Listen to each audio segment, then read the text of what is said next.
Welcome to Supes On, part of the CW Recap at cwrecap.com. My name is John McBride. I'm an amateur Supergirl and Superman expert. With me is my co-host, Jeremy Bruner. Say hi, Jeremy. Hi, Jeremy.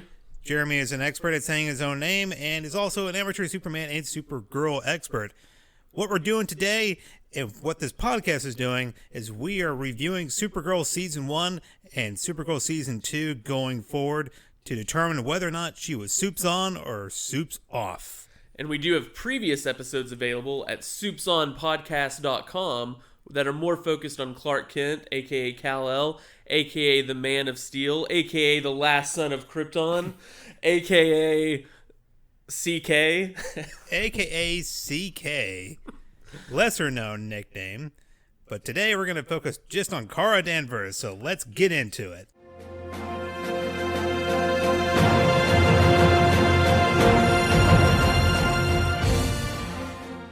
Alright, Supergirl Season 1. Here we go. Originally airing on the CBS network, now going to be on the CW. I couldn't be more excited. It definitely always felt like a CW show, so I am looking forward to it. It's going to be good, and I got to admit, I was not too thrilled about when this this series came on. I was not a super believer, if you can believe that. Did you feel more like Cat Grant? More like Cat Grant. I did not.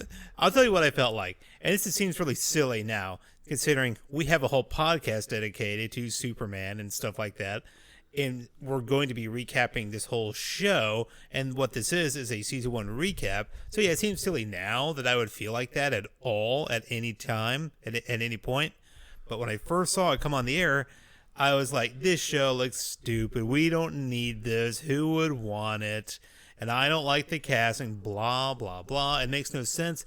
And Jeremy, you can testify to this. Every time there's like a new show, I immediately hate it and then grow to love it. That is 100% true. Every single thing. And I wouldn't limit it to TV. I would just say anything in general. Anything in general. Hey, do you want to go bowling? No, I hate bowling. I hate bowling. I'm not going to go bowling. Wait, I can knock over these pins. This is amazing. I love it.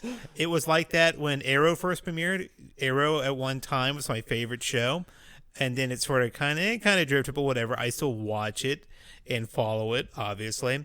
Flash, when I saw the Flash first coming on, I'm like, oh no, the Flash is going to be stupid. It's like my favorite show on the air right now. Yeah, Supergirl's pretty good. Supergirl is really good. I like it a lot. So I also when it first came out, I watched the first multiple episodes on CBS. First, I want to say like 3 or 4, and then I am a cable cutter and was having a little bit of difficulty because I didn't want to pay for the CBS All Access. Mm-hmm. And so I did end up losing touch, I guess, when it was first airing. But then when I got the chance to go in and rewatch the entire season and just sort of binge watch it, I was blown away. I really, really enjoyed it quite a bit. Yeah, it had everything in like a typical CW show, which I really, really enjoy. And all the pieces were there. And like you said, this really is like, what was this doing on CBS to begin with? For sure. You know, this is sort of an aside, but I do have to say the CW, all of their shows are working with a smaller budget. Yes. Than this one would have been on CBS. But I feel like in a lot of cases, the costumes, like not like Supergirl's costume on this was fantastic, but some of the villains' costumes, I was like, I feel like CW would have done a better job with a smaller budget. Yeah, I mean, some of the costumes are pretty cheesy. I mean, Supergirl's costume looks fine. Yeah. As far as the design aspect, it does have sort of your grandmother design the Supergirl costume, only in the sense it's not super slutty. But realistically, why would Supergirl be this giant, like, you know, well, they did have in the pilot episode, which I kind of liked, was they did have her try on a few of the more, like, I guess more modern sort of Supergirl costumes from the comics, and I really like the one they settled on because I do think it's sort of, it seems this is a classy Supergirl. It's more, I mean, it is slightly more conservative, but it, like many things in this series, it makes sense for this series, and it is explained. And you know what? A lot of shows don't do that. They sort of just like, hey, here's the costume, go with it. Now, this thing did have Supergirl's friend here, Win, right? Her IT coworker. Yeah. He sort of just has magic costume making abilities, but whatever. He also has the one thing that all CW shows tend to have, which is everyone happens to know someone who happens to be one of the best hackers in the world. Yeah, he can hack into like the Pentagon or something. We see this throughout the season. So we are going to jump around in this a lot. That's how we tend to operate. Yeah, we don't really go like beat by beat or anything like that. By any means. But I love the fact, so the DEA, the organization, the DEO. government, DEO, not the Drug Enforcement Agency. That would have been a different take. Different take. So the DEO, when they ask Win in one episode, like, we need your skills. Yeah, they need Win. You have no one else. You need the IT guy from the local newspaper. Like, he's secretly this super awesome hacker. Just like, well, he did prove his abilities. So for sure. If I'm Win, I'm like, yeah, I just want to work for the government now. Yeah. Get paid way more than that Catco or whatever. Right. So this series starts. Like I said, everything's explained. I'm digging it. Everything makes sense for this. And I really like, I'll tell you the things I really enjoyed about this season. How Kara Danvers, not Kira as Cat Grant called her throughout the majority of season 1. And I didn't catch she was doing that on purpose at first. I thought, did Calista Flockhart just botch a line? They make it really obvious in the pilot. I totally missed it, and I watched the whole season really recently before this recording, and it took me a while to catch on that Cat Grant is calling her Kira on purpose, and I'm like, oh, okay. But some of the things I really enjoyed is Kara, her emotions make so much sense to me because she gets so angry sometimes, and I'm like, yes, you should feel pissed. Your whole planet has exploded. Yep. And your family was kind of involved. There's this weird dynamic. And your cousin, Clark, who's been active for, I forget how many years. I think there's 12, I think. For a while, at least. At least 12. Yeah, I believe it was at least 12. Maybe even longer. I don't know. So she's second best. And she was there to protect him originally. But then there was some weird Phantom Zone business. And as we kind of explored in previous episodes, which you can catch on supesonpodcast.com, Clark was raised, he was a baby, so he's essentially an Earthling. Yes. He was raised. Kara had memories of Krypton, so she has some detachment stuff, And I love the episode where they were taking over all the Earthlings' minds. Yeah. And even Clark was affected because he had grown up on Earth. And that was so awesome because this is one of the... And I guess a lot of people were like me. The rest of America was like me. It's like, I hate this show, even though I've never seen it. And so the ratings were not strong. I don't have exact figures or stats or anything like that for ratings. I just remember hearing they were not strong, and they were always worried that they were going to get canceled. Mm-hmm. But if you watch the show, everything just makes sense. It's so good. It really is. I just, like you said, her character development all makes sense. You just really feel like. You feel like Kara's a real person. Yeah. All of her sort of decisions that she does make sense. We do have the normal standard CW love triangle into a love square sort of scenarios that happen. But even that wasn't really dwelled on too much at any time. Yeah, that's the thing about this season. They were jumping around and doing stuff man, you could have saved the John Jones thing until season 2. Yeah. John Jones. Instead they're episode 8, man. Yeah. You could have saved Lucy Lane, the sister of Lois in this, girlfriend of Jimmy. Lucy becomes the head of the DEO at one point. I'm like, well, that could have been a season 3 thing. We already got it. Yeah, this season did a lot. They did a lot in this season. And the thing that they did really well, I feel, in this season was all of this stuff happened, but it didn't feel like they were trying to cram a bunch of stuff in here. Everything felt natural. It did have a natural flow to it. Yeah. And speaking of Jimmy, I think I've mentioned this on some previous episodes, but we are in the era of cool Jimmies. Yes. I don't know how I feel about cool Jimmy. Well, as you've said, cool Jimmy in this definitely makes sense since Superman's been around for a while. He's grown as a person. That's how he's so cool and hip. Oh, Yeah. I'm sorry, but talking about Jimmy made me think about Lucy Lane, and I just have to point out, you can't just quit the military. That bothered me. I'm like, That was the only really just odd thing to me. she's like, I'm gonna quit being like a person, like serving in the military, a pretty important role in the military Right. too. I mean, it's like you can quit the military by choosing not to re-enlist. I mean, I was in the military. I chose not to re-enlist. I knew when I was getting done. But you don't just like all of a sudden decide, I'm not working for you anymore, Dad. Maybe because her dad, Sam, his name's Sam, right? Yeah, Sam Lane. I don't know if they ever called him Sam Lane or just General Lane, but whatever. Maybe because her dad is a general. I don't know if he was able to pull any strings. But Lucy was like, you know what? I'm tired of working in the military. I want to be closer to my BF, Jimmy, and work at this magazine place. Yeah, and then later on, she just rejoins too. Yep. She just like, well, that didn't work out. Did she even tell Kat that she was like quitting? Did she officially quit, or is she also sort of like Kara right now and secretly working at both places? Does Kat know she's moonlighting? I don't know. Like, Kara, she finds out her sister Alex works for the DEO, the Department of Extraterrestrial or something, not the drug enforcement people. And so Alex has been secretly working for this secret, top secret, not even officially recognized military organization who basically fights aliens. And so they kind of just put Kara to work for him to kind of keep tabs on her. And they keep on saying Kara's an agent. Supergirl is an agent of the DEO. I'm like, Supergirl get paid? I was wondering that as I was watching this series. It's like, have you seen her apartment? She must, because there's no way an intern at a major magazine could have an apartment that big. Yeah, and Cat Grant frequently throughout the series is like, I don't pay you that much. I'm like, you have to pay something.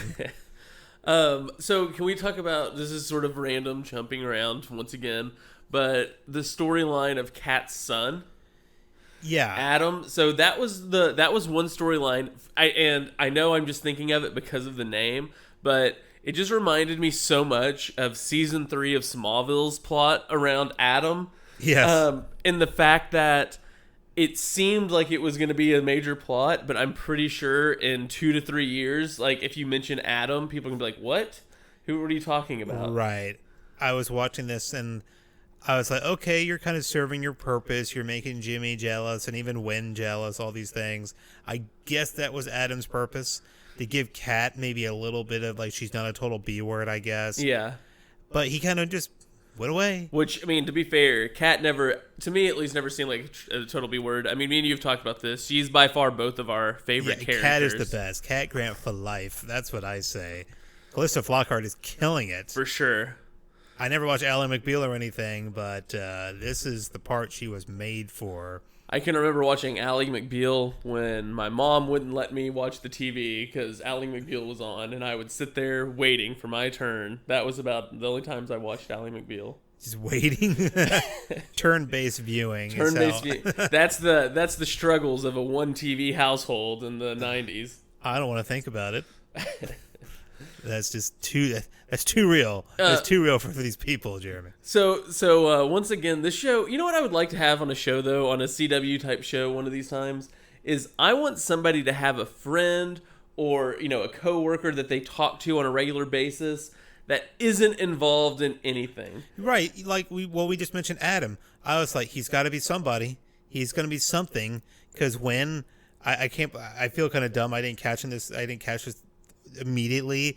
But he's like Toyman's son. Toyman's son, yeah. I'm like, oh, okay. And of course, Jimmy is Jimmy, Lucy is Lucy. So everybody's someone. So we see Kara meets Adam down at the diner, and so they have a sort of flirty moment, and then, big reveal, he's Kat's son. I kept on expecting him to even be something more than that. I'm like, are you going to be some really D-list DC superhero? Like, are you going to be this version of Blue Beetle or something? I don't know. And he turned out to just be kind of just a dude. That is true, but to me, the fact that he was even Kat's son is putting something. I guess there. that's enough. Like to me, I just want there to be like a coworker or something that's just there that you see in the episodes that they say, hey Brandon, how's it going today? Oh, Yeah. pretty good. Just going to the basketball game tonight, and it never pays off. And then like a couple episodes later, how was the basketball game? Oh, it was fun. It was good. Just a normal, non-involved in a secret organizational. Yeah, he's like, or oh, coworker. so you really aren't like a secret other superhero, like Gangbuster or something, Like, some random person. I can even understand not having a friend, because then with a friend it gets too complicated. You're hiding your identity. Yeah. You're having, that's when you start having the Pete's and the Chloes getting so upset and needing to Yeah. find out the truth. But I just want the coworker. Like, I mean, Wynn happens to sit right across from, from Kara. Yeah.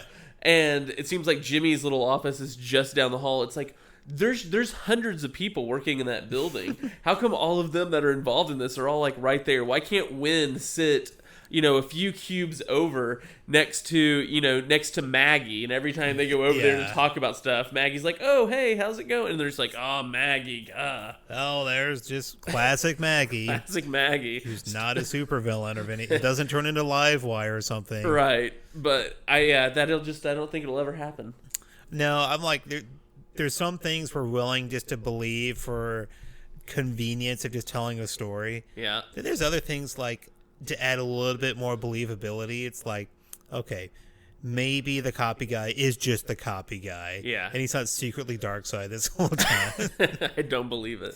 I don't believe it. So speaking of the dark side or the villains for this, let's talk about Maxwell Lord. Max Lord, I think really good casting. I mean, this whole series has good casting, I think. For sure. And some of it took me by surprise. Like the girl who played Supergirl, I never really learned how to pronounce her last name, Melissa Benoist. I believe so. She ended up being, again, not just good for this particular version of Supergirl, but just good, showing a lot of range. You know what I mean? Right. That is. I will say this, though. Kat is my favorite character. Yes. But you know who I think is the best actor? Who's that? Wynn. Wynn is extremely good. Like Jeremy Jordan, that's the guy. Yeah. Wynn, and he's been on things before, but I've never seen him before.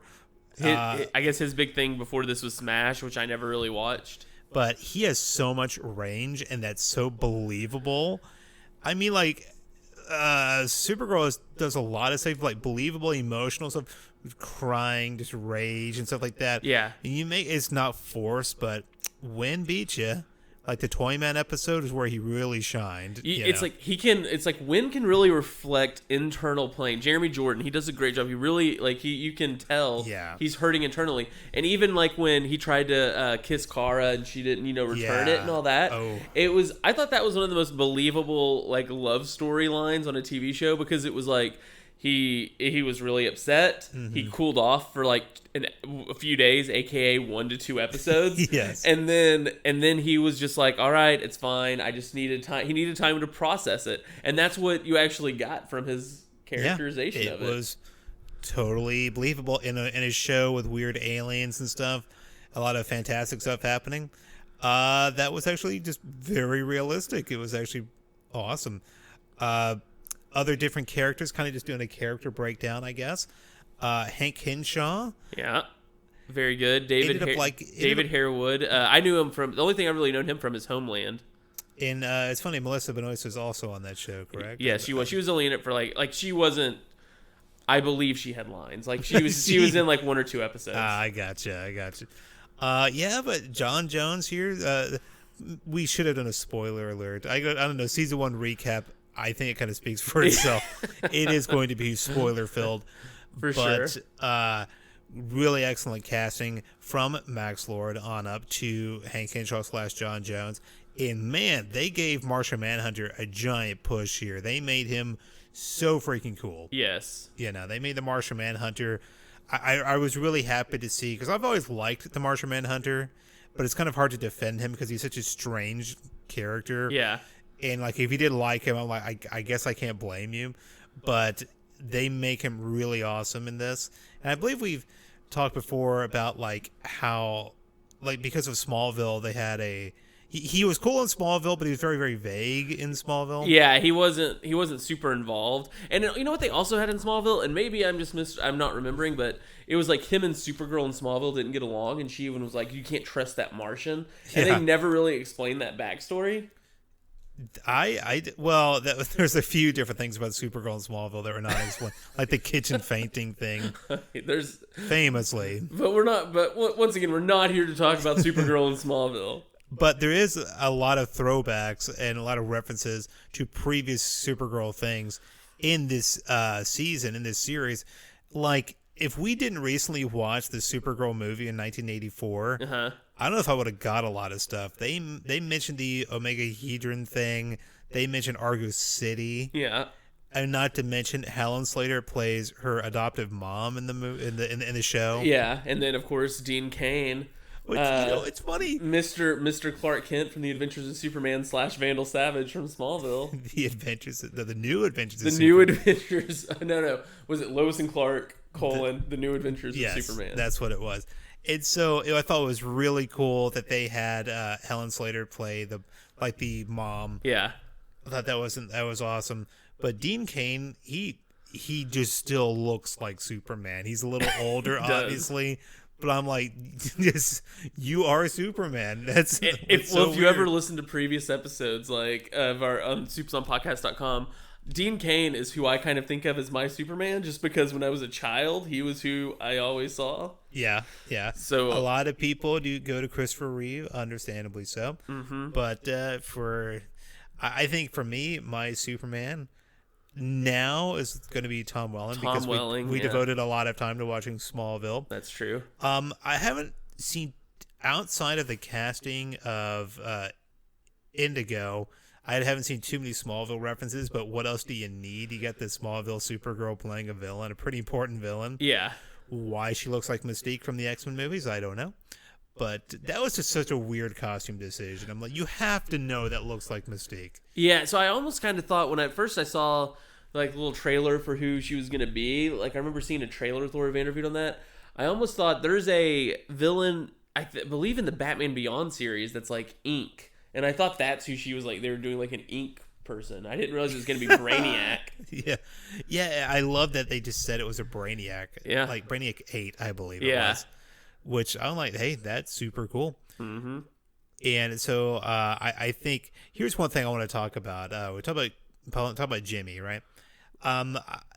Jimmy, to me, I wouldn't say the actor is the worst actor. I just think maybe by default, it's not like he's bad or anything. He's just, I don't know, Makad Brooks. I feel he's kind of painted into a corner of like, he's like the cool guy who's the love interest for Kara.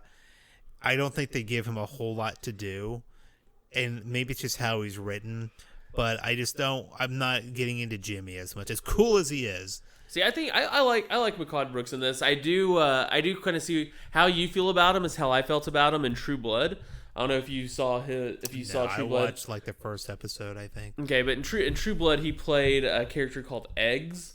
Okay. And I felt like his entire character in that was just completely pointless. Yeah. And I sometimes feel that way even in Supergirl. Because, like, I love Jimmy, and I think his character is actually pretty good in this, but there's times when his character is the only character to me that feels forced at times. Yeah. Like, it seems to me like it almost seems to me like they wanted the team to mainly be Kara, Alex, and Wynn. And they're like, well, let's put some more Superman stuff in there, so we'll have Jimmy be there. Yeah. It almost seems like it was like a decision from maybe the first draft of the pilot didn't have Jimmy almost. I could believe that. It was funny that like we want more of a familiar Superman family. So here's a tall planet, but she never talks about like so she would have to have known Clark. Yeah, and she even talks about Lois like she talks about like how much she hates Lois. Yeah, she doesn't like Lois at all. Yeah, but she never talks about Clark like, oh yeah, I remember your cousin. He was this or that. I mean, she never's like, what a farm boy or anything like that. I mean, yeah, because Kara, would had to just told her. She didn't like keep that a secret, right? Yeah. Also, it's like when Kara talks, like has the whole emotional scene with her when she talks about being an orphan. Yeah. I would have loved for Kat to just been like, "Why didn't Clark's parents take you in? Y'all are cousins, right?" It's kind of effed up. Do you want me to call them? No, Kat, I don't want this. We mentioned costumes a little bit before, and how some of the villains' costumes didn't look that great. Indigo's costume, I mean, whatever, I forget her name, the actress. Laura Vandervoot. Yeah, she still looks great. But the costume's kind of, I don't know. I'm thinking Indigo, that's your straight up Mystique. I can't get past that. But you know who the other costume, and I guess it was a villain in this, the other costume just looked really silly to me. It was the Red Tornado. And I love that Red Tornado was in this. And I guess he was a villain. He's really being controlled by Dr. T.O. Morrow. Yeah. Who they just straight up murdered. Well, not murdered, but he's dead for all we know. Yeah. I think, well, I guess that's the end of Dr. Morrow. Straight up killed him. I bet you that was probably a robot. I think whether or not T.O. Morrow is dead or not depends on how many seasons we get. Yeah. If we get enough seasons, it'll turn out that T.O. Morrow was actually a robot or a clone. I really hope Red Tornado comes back, because I've always kind of just liked the Red Tornado. Yeah. For some reason, I just thought he was a really cool character. A lot can be done with that. So talking about the villains with the bad costumes. To me, the one that took the cake was Silver Banshee. Silver Banshee, okay, the world's finest episode, guest starring The Flash. Yes. It was so nice to see The Flash there. It just was a really good episode. It was a fantastic episode. What I loved is like, okay, so Silver Banshee was the other assistant, the rival assistant. Yes. She's like the real catty, ironically working for Cat Grant. Maybe suitably, maybe not ironic at all. But, so I forget her name, Siobhan, I believe it. Yes. Short-lived love interest for Win. Go, my man, Win. Get you some chicken. But we have her like, I'm going to team up with Livewire, and Livewire is like, I'm also a disgruntled former Cat Grant employee. Right. There's a lot of us, I guess. Yes. And she's like, if you're going to team up with me, you're going to need a makeover. Yeah, and then what is her makeover? A wig and it's not like her becoming the Silver Banshee did this to her. Yeah. This was her choice. Yeah, that it was so weird to me, because like she has this weird family curse that gives her powers, which is the same as like the Black Canary, I guess, but whatever. Silver, you should go read some of the classic Silver Banshee comics if you haven't, because she's actually a really awesome villain. So she was like, the makeover is her wig and makeup. And then she's immediately recognized. Like, yeah. So I guess she wasn't really hiding her identity. Yeah, it was just, that was funny. Cat Grant's just like, oh, Siobhan. Oh, I can tell you're a Silver Banshee immediately, but it takes me a while to guess that Supergirl is really Kara. Yeah. I do wish, though, that, so in comics in recent years, there was like a 2 to 3 episode story where Kara and Siobhan became friends, and they actually lived together. And they were roommates for a little while. This is before she became the Silver Banshee. When she became the Silver Banshee, they had a falling out. Oh, but I was really kind of hoping that we were about to get that same storyline. That it was going to be like, oh, rival interns, and then they become friends. Like, Saban needs a place to stay. She comes stay with Kara. We end up having that roommate story happen. That's what I was like, when they first introduced her, all of that ran through my mind in like 5 seconds and was immediately crushed. Man, what would have been so amazing is if they went with that story on the series, and they shared an apartment, but it was Kara as Supergirl and her as Silver Banshee. And they just hated each other, but they had to share this apartment. It's rent controlled. Yeah. And she is like, you were late on the rent, and she just screams. And that's what they fight about. Like, Silver Banshee has a label, like, her items in the fridge. She just writes SB on a carton of orange juice or something. Right. So let's go ahead and over the course of the series, the season, Kara obviously used a lot of powers. Lots of powers, lots of good ones too. She used, our favorite power is freeze breath. She was just blowing up a storm. That is her go-to, and I love that Bizarro, they specifically did the ice vision and heat breath. Yeah, that was so good. It was so funny that they called her Bizarro, the clone thing, or whatever, of Supergirl, Cat's like, I named her Bizarro because I guess Bizarro hasn't been active in this universe. So like, okay. Anyway, but yeah, the freeze breath was amazing. Yeah. And I like how the heat vision isn't like red; it's kind of like a bluish type of color. It's like makes it seem super hot, even more so. Yeah, and also it sort of kind of possibly goes into the not just theory what it used to be X-ray vision. Kind of just she's kind of using X-ray vision to heat up. Oh yeah, sort of maybe. And see, to me, it would also because they actually did show that Clark's heat vision. It was red in that one episode. Yeah. And and if to me the blue one seems hotter, and I thought you were going to say it goes into the theory that Supergirl's actually more powerful than Superman because her body actually had already developed, so she already had more muscle and things like that and better control before she came to Earth. But we had heat vision, obviously X-ray vision. Super hearing, invulnerability, speed, flight, and the flying scenes all look nice. Very good flying scenes. We've seen some crappy flight sequences before, like in the '84 movie. Some look great, others not so great. Some looked amazing in the 1984. I'm like, how do some look so good and others look so bad? I don't know. It's the same movie. And then we had super strength. Yeah, lots of super strength. Yeah. Especially in the, I forget it was the penultimate or the season finale of she just lifting Fort Ross. Just incredible display of strength. Mm-hmm. And I loved how she saved a plane in the first episode. Yeah.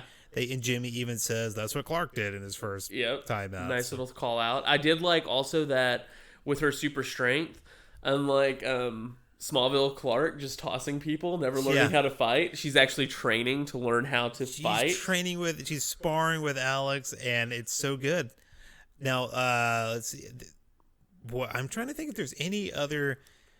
There's no redirecting electricity like in the Supergirl movie in '84. Unfortunately, you can listen to that episode on supesonpodcast.com.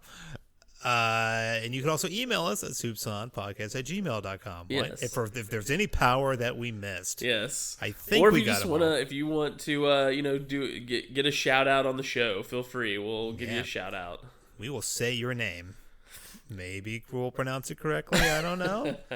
Depends. If you do want to follow us, we have Twitter at Supes On Podcast. Also on Instagram at Supes On Podcast, or pretty much everywhere at Supes On Podcast. Correct. I would like to say, so getting into a little bit of potential spoilers on season 2. Mm-hmm. So I'm saying, so for everybody, I'm sure everybody who's listening to this probably also watches The Flash, but if you don't, The Flash last year ended with essentially a Flashpoint event. He went back in time and stopped his mom from being killed, and it sort of rewrote the universe. Yes. And it has been confirmed, this is going to affect all of the shows. So it's going to have an effect on Flash, Green Arrow, Supergirl, Legends of Tomorrow. So that's right. My question is, what are your thoughts on how it might affect Supergirl? I think, are you just kind of asking like me, or do you want people to write in? Write in, and John, tell me what you think. I'm really interested to see where they go. I'll tell you what I want. I'll tell you what I expect first, and then I'll tell you what I want. What I expect is they'll do a crossover, but Supergirl will remain her own Earth. She'll remain on her own Earth.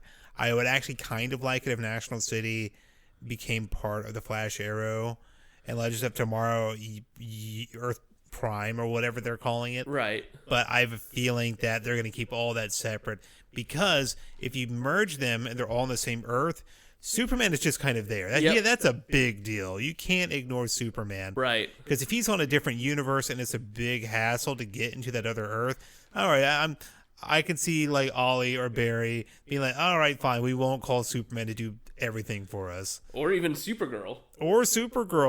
You have two super people operating on this one Earth. Yeah. Meanwhile, we got like Ollie, who's awesome, but no powers. Yeah. Barry should be doing more, I think, but Barry does plenty. Why don't you back off on Barry? All right, he's got a lot on his plate. I'm gonna lay into Barry. I think you can be doing everything all at once, and there's really nothing stopping you besides you not understanding the limit to your powers. But Kara, though, she really figured it out. Though I think she got it down. I want to talk about Martian Manhunter for a second. Okay. we're not focusing on his powers. I think he did use his powers greatly, and I love how the White Martian was there to fight him. And we got nice backstory for him. And I love how he's afraid of fire. He's eating Oreos. They don't call him Oreos. They call him like Chacos or something. Yeah. Because I guess Oreos doesn't want to play ball. Yeah. I guess. Come on, get on board, Oreo. What the heck?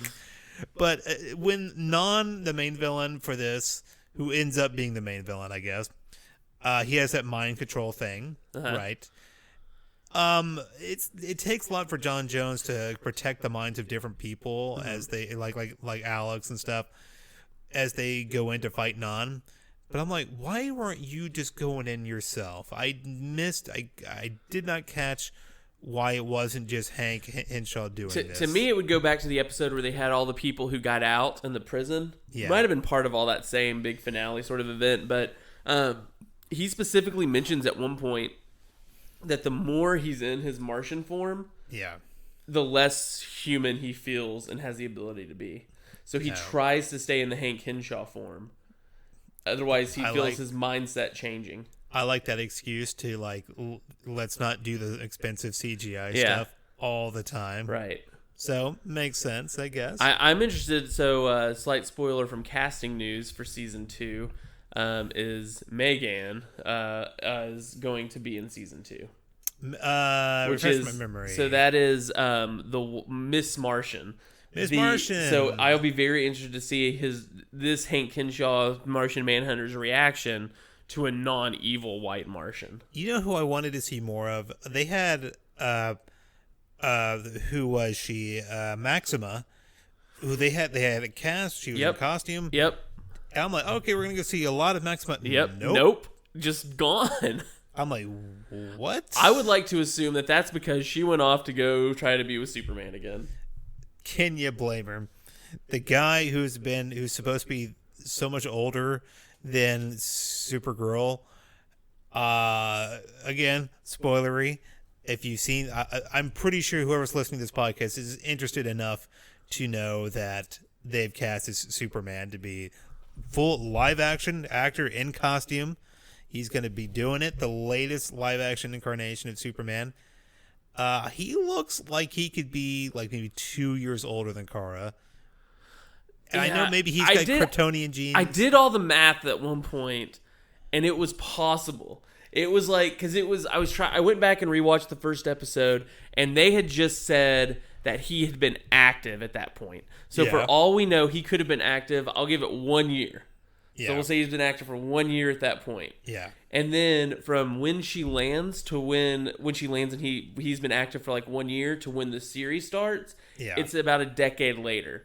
So, but if he was just then active, and let's say he started Supermaning at say 18 as opposed to 22, he could just be supposed to be 28 and she's supposed to be 23. It's possible. Like I said, it's possible. Other just spoilery things. Mon-El is going to be he's supposed to be in a new episode or something like that. So that's going to be interesting. And I watched the trailer for season 2. Mm-hmm. And this is kind of leading into our review of season 2. It's going to be very brand new. It's going to be different territory for us. We're very excited. But I watched the trailer for season 2, the little preview. Mm-hmm. And Cat Grant gets so excited that Clark is here, and I believe she even tells Kara, "Why didn't you tell me your cousin was Clark Kent or you knew Clark Kent?" Well, then that completely from the conversation I had earlier. So that must mean Kara kept that to herself. Yeah, and maybe she thought, I want to get this job on my own, that type of deal, because she feels it's super important. She has to have a day job, right? And I like, again. It goes down to her why she even wears glasses. They explained that. Yep. Which they didn't do in a lot of previous Superman things. No. Clark just shows up day one, the day of the plan. I'm wearing glasses. Yep. I'm not even Superman yet. Right. And they have lead-lined glasses because everything can be lined in lead. Yep. Why not? Yep. Dean Cain can do it. Yep. So Dean Cain can do anything. That's as an efficient use of Dean Cain's lead-lining powers. Yes. So overall, would you say, so we always at the end of our podcast, we like to talk about if things were soups on or soups off. I'm going to say, Well, I'm going to explain what this even means here in a second, but I'm going to go and say this is very much Supes On. And when I say Supes On, I mean that this isn't boring. This helps the character stand on her own 2 feet. She is not just Clark in a skirt. She is very much her own character, and that character is really fully developed and fully realized. And overall, it helps the Supergirl and Superman family overall story. Like, if you were thinking, I mean, it Supes On because it did exactly what we want Supes On to do, or what we think it means. In my case, because as I said at the beginning of this, I was so prepared to just not watch this show ever and hate it based on my impressions or based on what I thought Supergirl was, and it won me over. So for that, very much Supes On. Yes. Very good. It was speechless. Yes. Can't even talk after that. Man. Yeah, no, for me, I would definitely also say that this is Supes On for all of the same reasons. I feel like this, for me, I always think of it as, is this going to convert a new person into being a fan of the Superman family in general? Yeah. And yes, I think this would. If you were watching this and you had the slightest interest in sort of superheroes type stuff, this definitely, you don't just see a female version of Superman. You see someone who is her own person, struggling with her own things, with her own problems, who's not just a clone. And you also, the other thing that I really liked on this was she has her own villains, and a lot of the villains that they did use for this are traditionally like Superman villains, but they completely wrote it in. Even when she fought people that they specifically mentioned in this one that like Clark had gone up against before, it was with different results. She actually was able to defeat some people that Clark wasn't able to before because she was able to realize their weaknesses, whereas Clark couldn't break that down. Yeah, she did a very good job of defeating these people, and it made sense. She very much wants to be her own person, and she did that. And it kind of mirrored what Jimmy wants. He's like, I want to be my own person. I want to get away. I want to get away from Lucy. Or not too committed to Lucy. Right. Gotta tell you, not too committed to Lucy. I tell you who Jimmy surprised me, who he was coming to the defense of, and that's Max Lord. Yeah. Because Jimmy, I guess, because he is Superman's pal. Why wouldn't he think this? Everybody is due their trial or whatever. Right. Everybody has their day in court. Because Max Lord, who is not the default Lex Luthor in this, the closest thing to it, I guess. For sure. Max Lord, he starts off like, okay, he's a little suspicious, to, oh my God, he's full-on evil genius, to back to, okay, he might be sort of like a frenemy, but it was very interesting that he just tortures James, straight up tortures James. Yep. And James is like, hey, let's be fair to Max. I'm like, good on you, James. I would not feel the same way. It was definitely we can't be holding American citizens in secret prisons. And it's funny that that to me is like the writers maybe realize, like, oh crap, we are doing something horrible here. We better have somebody mention this and we fix it. Similar to how Arrow was just like, I'm going to murder you. I'm going to murder you. And then they said, Ollie, shouldn't you stop killing people? Superhero Ollie. So again, what I really appreciate, things being explained. Mm-hmm. I love it. Yes, it was very good. All right. Well, if you do have anything you want to talk to us about, you disagree with us on everything we've just said, you can email us at supesonpodcast@gmail.com. Or find us on Twitter, Facebook, pretty much everywhere else for @supesonpodcast. There is another episode coming out today with CW Recap, where we'll be talking about Arrow and Flash leading up to the premieres for that. And be sure to join us next week for Adventures of Supergirl, the first episode of Season 2, and the first appearance of Clark on Supergirl. The first full appearance of Clark. True. Because we've seen like a child version. And then instant messaging version. Instant messaging. And that is very instant messaging. Like, Carl would like text something, immediately it pops back up. So not only is his typing speed super, but his connection speed is super. I feel like you just have a bad connection, because that's pretty normal. Maybe so. I want that Max Lord LTE network. That's what I want. All right, well, join us next week, and thanks for tuning in.